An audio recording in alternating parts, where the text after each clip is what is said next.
Hey there, Gratitude Gang, I'm back. And today I'm going to talk to you about why you should be addressing feelings in a speech therapy session. It's come to my attention a lot this year, probably because we are transitioning back. Well, we've done the transition, but we're still settling in and acclimating to being back in person, to an in-person model of school, of speech therapy.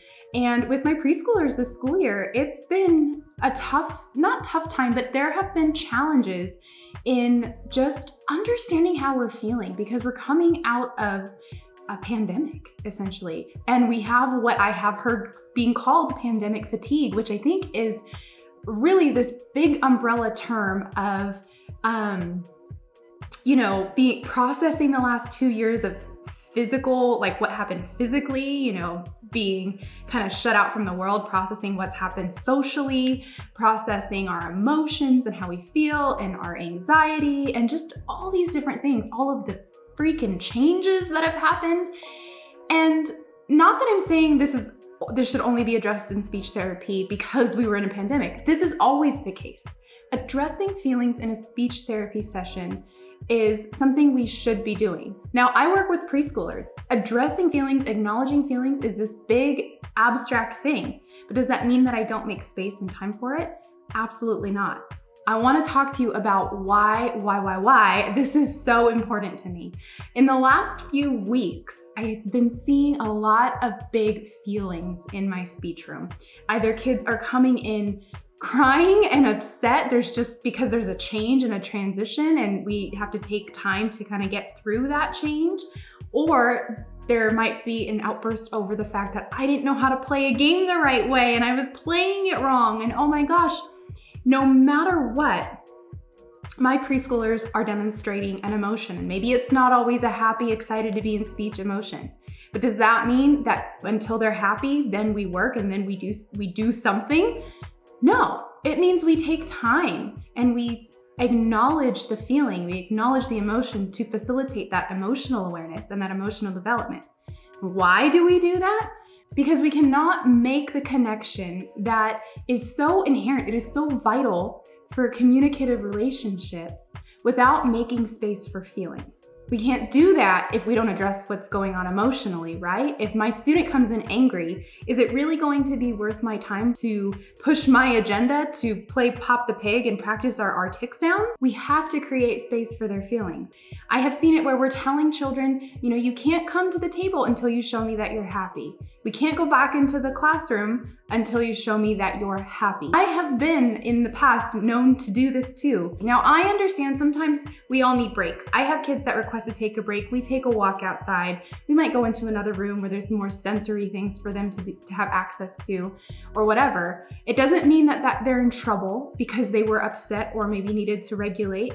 It means that we needed to do that to facilitate the processing and like I just said, to regulate our emotions. And in that time, at some point, we can always acknowledge, you were feeling upset. The bottom line is that that's okay. It's okay to be angry. It's okay to be upset.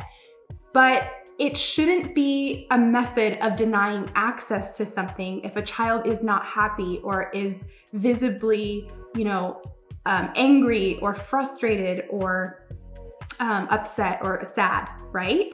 When a crying child is told you can't participate until you're happy, what is that actually telling that child? On one hand, if I think about my preschoolers, they already are having a hard time understanding this very abstract concept of emotions. They have big feelings. They don't even understand why they have them sometimes and why they all of a sudden feel upset, right? Or they might have a hard time communicating that to us. And now we're creating the idea that feeling something other than happy is not okay, and it will deny them access to that human connection. What? Feelings are big. Like I said, they are abstract concepts.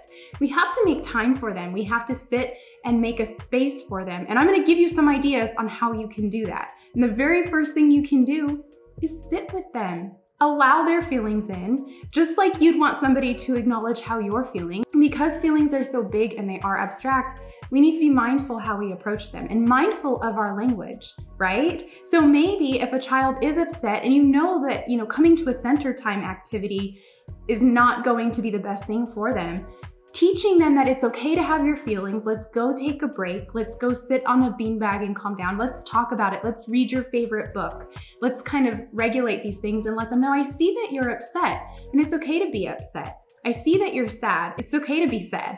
I see you're happy. It's okay to be happy. All of those feelings are welcome. We want to teach a healthy concept of these feelings. All you do in a speech session is talk through those feelings, support that emotional awareness and emotional development.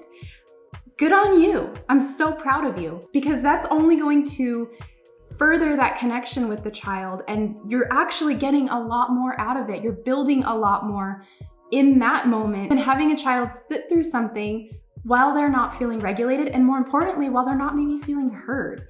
And then they're learning kind of that masking of feelings, because now I can only participate if I'm happy and I want to participate. So I'm not going to show that I'm sad or upset. I've had students that are crying when I say, what's wrong? Say, I'm happy, I'm okay, and they're crying, because we've taught them you have to be okay, which the only thing that's okay maybe is happy in order to learn. And what it takes on our end as the facilitators of this development is that time. It's that piece of, let me step away with you and be present with these feelings versus try and get you to feel happy in the blink of an eye and not acknowledge how you're feeling so we can get what we need to done. It's to slow down. It's to allow for the processing of those emotions.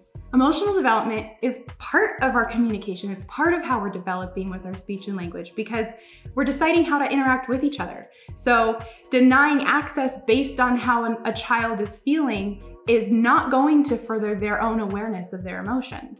Ultimately, what is good here is when we are talking about emotions and we understand that having that awareness of how we feel is a good thing, whether it's upset, whether it's happy, whether it's scared, whether it's excited, because we're building more of those skills and more of that ability to communicate how we feel with our communication partner. But the way we start being able to do that is making space for it and acknowledging it and talking about it.